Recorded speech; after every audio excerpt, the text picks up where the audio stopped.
Ladies and gentlemen, it finally happened. Donald Trump was asked the question that so many of us have been wanting to ask him, and of course, the question was not asked by anyone within the mainstream media or that of the corporate press. It didn't come from Fox News, OAN, Newsmax, CNN, ABC, CBS. No, none of these outlets. It came from the independent media space, and specifically the podcasting sphere, highlighting exactly why it is that the corporate press is dead and no one trusts them, and everyone looks to independent media to go ahead and have real conversations about real facets of life, even the most dark and gritty of them. And what we can see is Lex Fridman asking Donald Trump, will you release the Epstein client list? Donald Trump then says, yeah, I have no problem doing that. I was never on that island, and apparently it seems there were a lot of people on that island. But yeah, no problem here. I don't have an issue doing that. I'm surprised it hasn't been done already.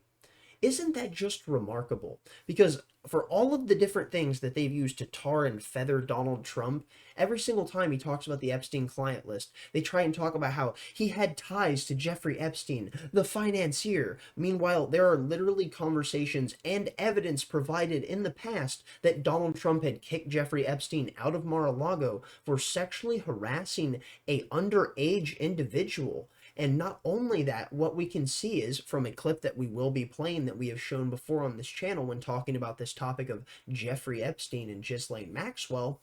Well, Donald Trump was apparently the only high profile individual who was actually willing to speak with the lawyer for many of the different victims who was actually pressing charges against Jeffrey Epstein in the court of law. But you see, that apparently is something that none of the mainstream media actually wants to tackle. And I wonder why it could possibly be that that is. So now let's go ahead and throw it into that clip of Donald Trump speaking with Lex Fridman about the Epstein client list. There's a moment where you had some hesitation about Epstein, releasing some of the documents on Epstein. Why the hesitation? I don't think I mean, I'm not involved. I never went to his island, fortunately, but a lot of people did. Why do you think so many smart, powerful people allowed him to get so close? He was a good salesman. He was, was a hale and hearty type of guy. He had some nice assets that he'd throw around, like islands. But a lot of big people went to that island. But fortunately, I was not one of them. It's just very strange for a lot of people that the list of clients that went to the island has not been made public. Yeah, it's very interesting, isn't it? Probably will be, by the way. Probably. So if you're able to, you'll be. Yeah, I'd certainly take a look at it. Now, Kennedy's interesting because it's so many years ago. They do that for danger too, because, endangers certain people, et cetera, et cetera. So Kennedy is very different from the Epstein thing. But yeah, I'd be inclined to do the Epstein. I'd have no problem with it. That's great to hear. Isn't that just something on a former President Trump? Well, I really hope that he actually sticks through with this if he does end up getting into office. But alas, him claiming that he'd be willing to go ahead and release the Epstein client list very well may have earned him another bullet whizzing in his direction. Just a thought for people to consider. So here you can see from Newsweek now, Donald Trump suggests he'll release Jeffrey Epstein client list if elected. And I saw this article and I was like, okay, curious. How is it that they're going to tackle this? Maybe they'll go into the history of providing more information about what we learned in the meantime, since the Epstein saga was really something that was in the front lines of the media and in so many people's mainline attention span. But no, they don't do that. What they do is they talk about it for but a moment and then make this an opportunity to simply talk about Donald Trump in his interview, rather than actually addressing the topic of hand of what so many people could actually want to know about, because there has been more information that has come forward, which we have reported on. They won't talk about it. And it should paint the entirety of the picture for you. But also exactly how they word what they say should also paint the entirety of the picture for you. So let's go ahead now and jump in.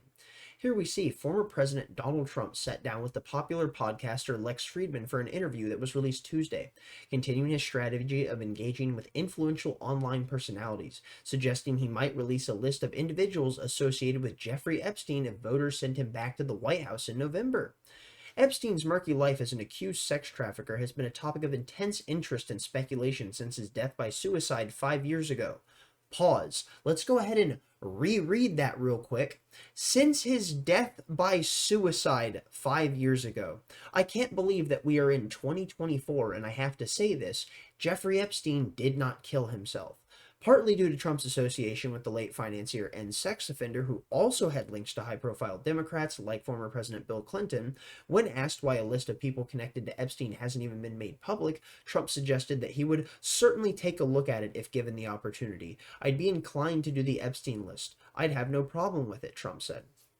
Like I stated in the beginning, the fact is that every single time they talk about Donald Trump mentioning Jeffrey Epstein, they have to bring up the fact that, well, he was connected to Jeffrey Epstein in some way, shape, or form. You can't actually address many of the people within the upper echelon of the political bracket, the intelligence bracket, or I don't know, Hollywood that also have been speculated to have ties to Jeffrey Epstein? No, we just need to worry about Donald Trump. Forget all of that relevant information that keeps continually slowly drip feeding outward, which of course the reason it has is because the FBI has the documents, but nonetheless we'll get to that in just a second. Here we see rumors about a list of Epstein's clients have circulated online for years, though there is no evidence such documents exist. About that.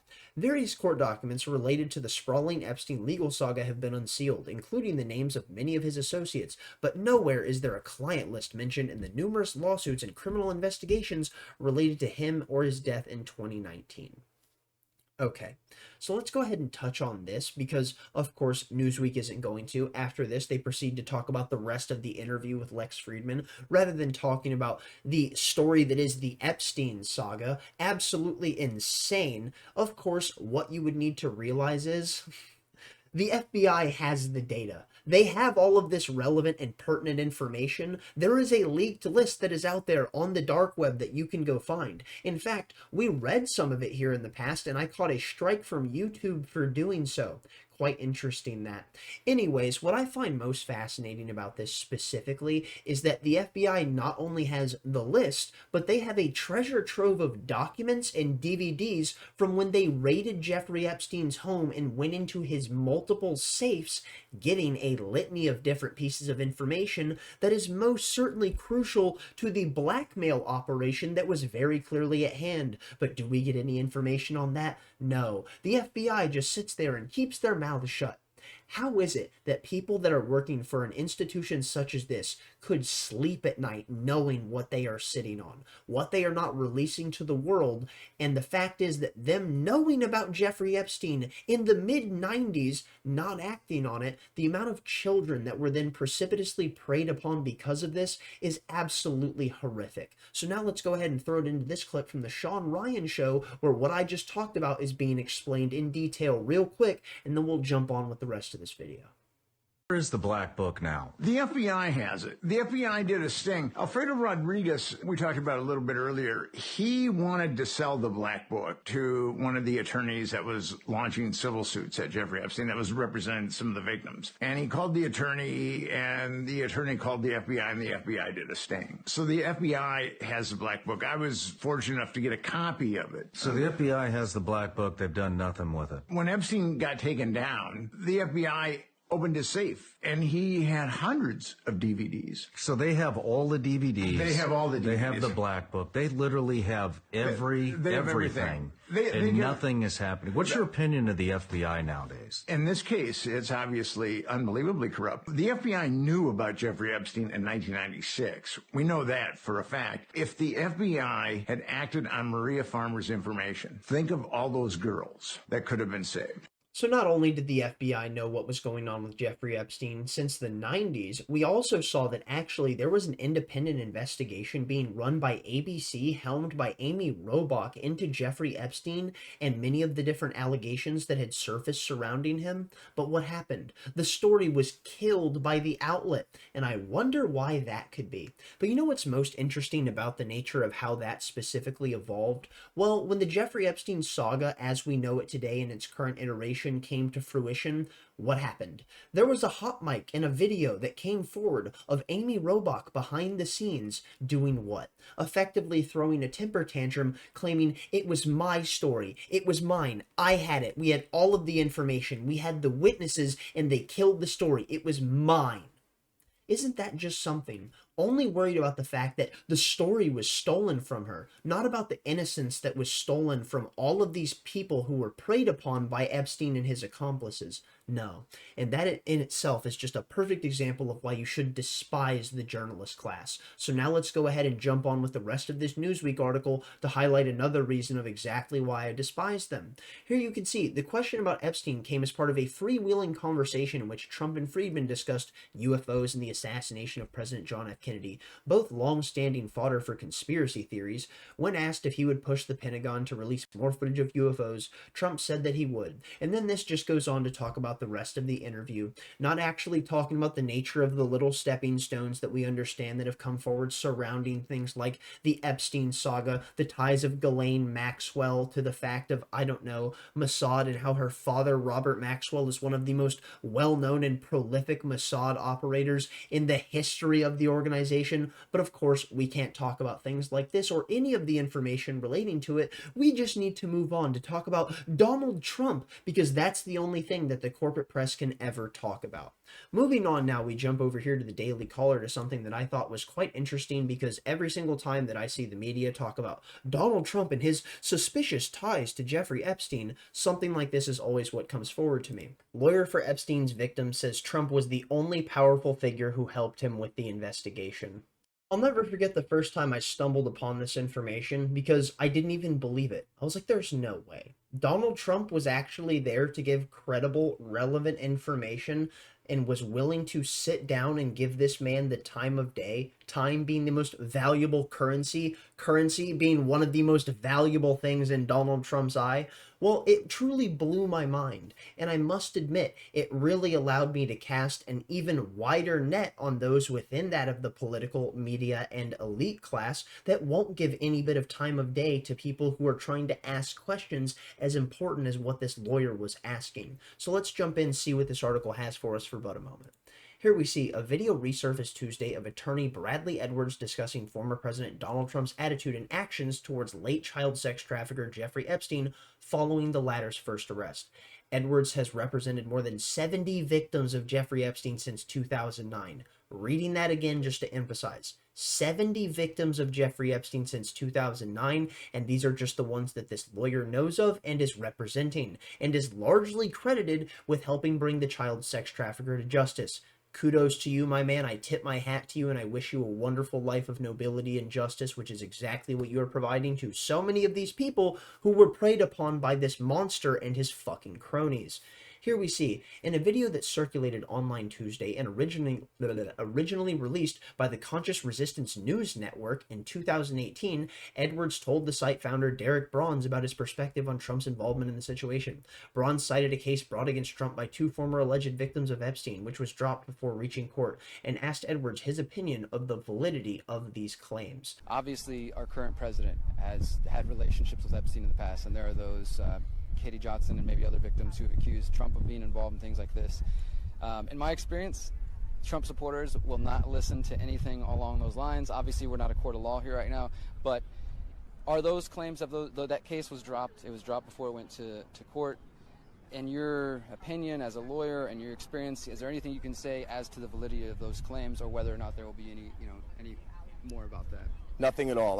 The only thing that I can say about President Trump is that he is the only person who, in 2009, when I served a lot of subpoenas on a lot of people, or at least gave notice to some pretty connected people that I wanted to talk to them, he is the only person who picked up the phone and said, let's just talk. I'll give you as much time as you want. I'll tell you what you need to know, and was very helpful in the information that he gave, and gave no indication whatsoever that he was involved in anything untoward whatsoever, but had good information that checked out and that helped us, and that we didn't have to take a deposition of him. That was in 2009? That was in 2009.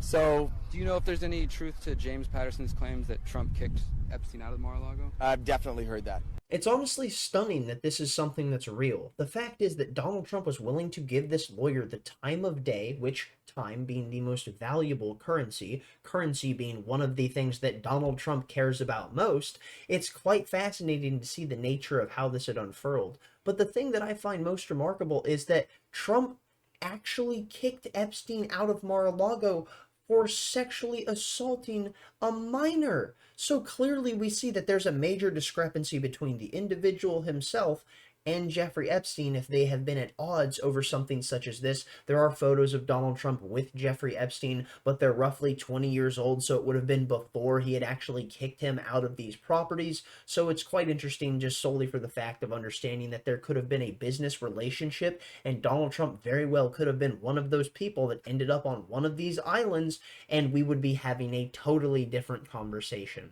I'm going to go ahead and call it there. Of course, as we know, the corporate press not actually addressing the nature of the Epstein story and talking about its evolution as they should, just talking about Donald Trump, because that's the only thing that they ever need to focus on. God forbid we focus on the real stories that actually matter. No, we just need boilerplate talking points to beat you over the head with to tell you Orange Man bad. And I'm not even someone in favor of supporting Orange Man because I don't vote, and I wouldn't vote for Trump just like I wouldn't vote for Joe Biden nor Kamala Harris because they are all war criminals in my eyes. But nonetheless, we can analyze this landscape as it needs to be, truthfully and honestly, to deal with the fact that Donald Trump very clearly is showing signs that he may actually release the Epstein client list. I'm going to call it there. Thank you for watching if you got this far. Thumbs up if you liked it, thumbs down if you didn't. Tell me where I'm wrong in the comment section down below. Stay lovely, stay great, and most importantly, as always, tell someone you love them. Peace out.